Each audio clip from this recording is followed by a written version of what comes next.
Hello and welcome to Funktified Food. My name is Dan Valancourt. I'm going to do kind of a twist on a traditional combination of chorizo and black beans. I'm just going to start out with a kind of a medium-sized pan, preheated to just on a medium heat.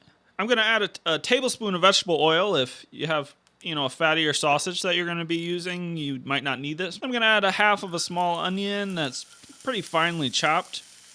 I'm just going to let that go for just a few seconds, and I'm going to add a quarter pound of smoked chorizo sausage. I'd removed this from the casing and kind of just roughly chopped it. Chorizo originally came from Spain, but has become a staple in Mexico also. They're a little different than the Spanish and Mexican styles. I'm actually using a smoked Mexican style chorizo. I like to let that go for just about 5 minutes. Then I'm going to add about a 15-ounce can of black beans that have been drained and rinsed. Then I mash about half of them. You can either mash some of them, all of them, none of them. It doesn't matter to me. If you have a lot of time, you could even make these beans from scratch. Then I like to add about a half of a cup of salsa verde. I like the New Mexican style, which is really just like tomatillos, roasted green chilies. A lot of times they're like Anaheim chilies. And some garlic and a few other things in there. You can use whatever kind of salsa verde you like. And if you can't find it, just go ahead and use a regular salsa or just some chopped tomatoes. I'm going to mix that up, let it go for about another 5 minutes. Then I'm going to taste it. And I'm going to taste it because different chorizos have a different potency of spices. So at this point, you may or may not need more spice. I'm going to add a little bit more, though. I'm going to add 1 teaspoon of cocoa powder, 1 teaspoon of cumin, 1 teaspoon of chili powder. This is that chili powder that we made in a Funktified Food episode. You can even add a little bit of salt and pepper if you think it needs it. Let's go make the tacos.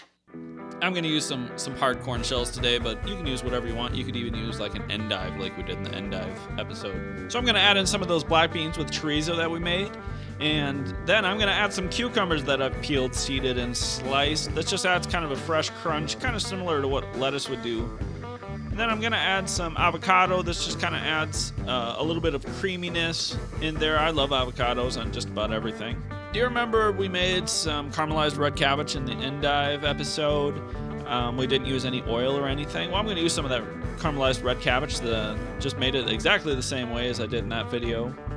And then I made some Funktified green sauce. It's so easy, it's only 2 things, and you don't really have to remember any measurements. It's just equal parts of salsa verde, and I used Greek yogurt, but you could use sour cream if you don't have Greek yogurt handy. I'm just going to top it with some cilantro, and it's ready to eat. I think you'll love these. It's a little bit of a twist on a traditional taco.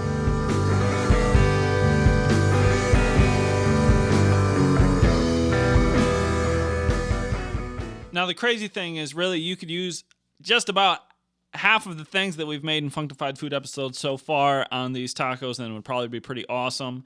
About a year ago, we made a dip that had salsa, grilled corn, black beans, all sorts of different things in it. That'd probably be pretty awesome. On top of this, we've made pickled red onions. Those would be just amazing on this. I love those on tacos. We made some fresh salsa from grape tomatoes. That would be great. We made grape salsa from grapes.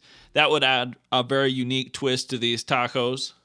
This is Funktified Food. My name is Dan Valancourt. I will see you next time. Enjoy those tacos.